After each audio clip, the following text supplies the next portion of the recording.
So, in the world of property management, a final legal ruling, well, that's supposed to be it, right? The end of the story. But what if that final official document has a simple but glaring mistake? We're about to look at a really powerful but not very well known rule in Malaysian strata law that's designed for exactly that kind of situation.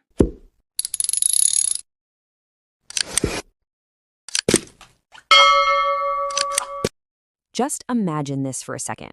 You've gone through the whole tribunal process. You finally get the decision, the award, and then you see it.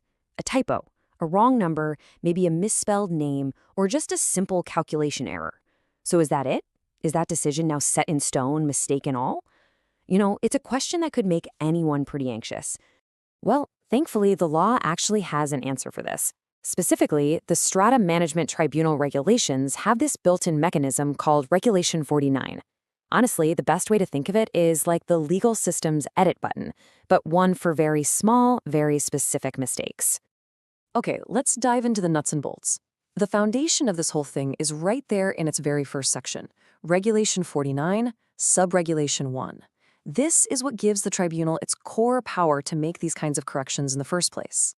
The official name for this is Rectification of Award, and that name kind of gives you a big clue about how limited this power is. See, this isn't about getting a do-over or trying to change the judge's mind. It's strictly for fixing a clerical mistake or an accidental slip or omission.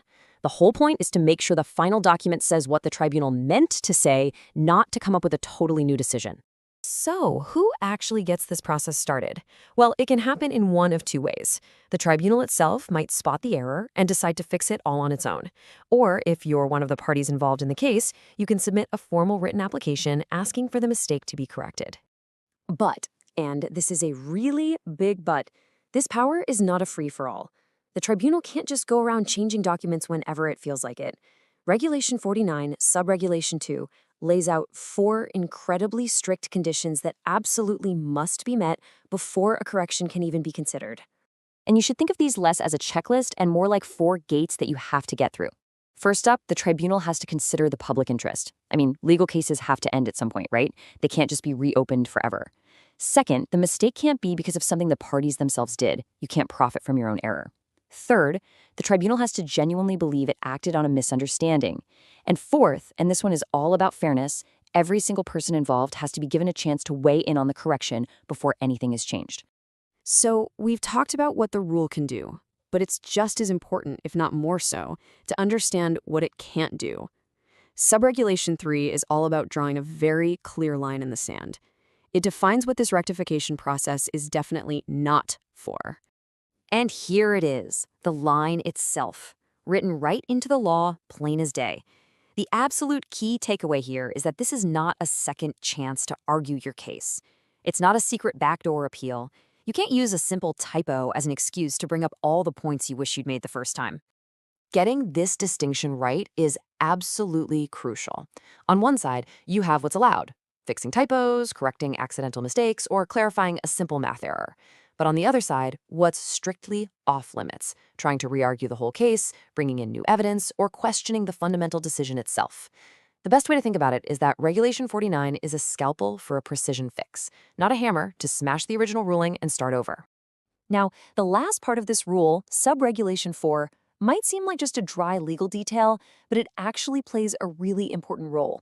It's the part that connects this specific regulation back to the main body of law, making sure everything works together smoothly.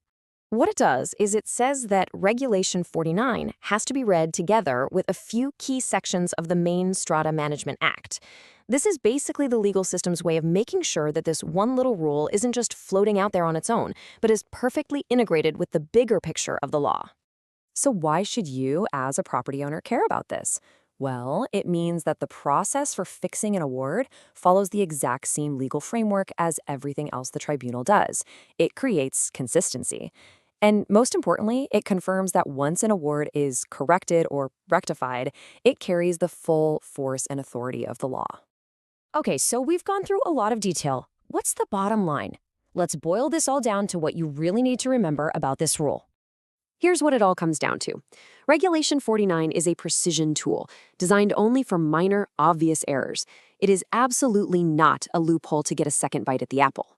You have to remember those 4 strict conditions. They are non-negotiable. At the end of the day, the whole purpose of this rule is to strike that tricky balance between needing legal cases to be final and the simple, common-sense need for fairness and accuracy. So let's end with a final thought on this. Regulation 49 is clearly a vital safety net. It protects the integrity of the process from simple human error, but it also really shines a light on a fundamental tension in the law, that constant push and pull between having a final decision and having a perfect one. So the question is this very specific, very narrow power to correct small mistakes the right balance? It's definitely something to think about.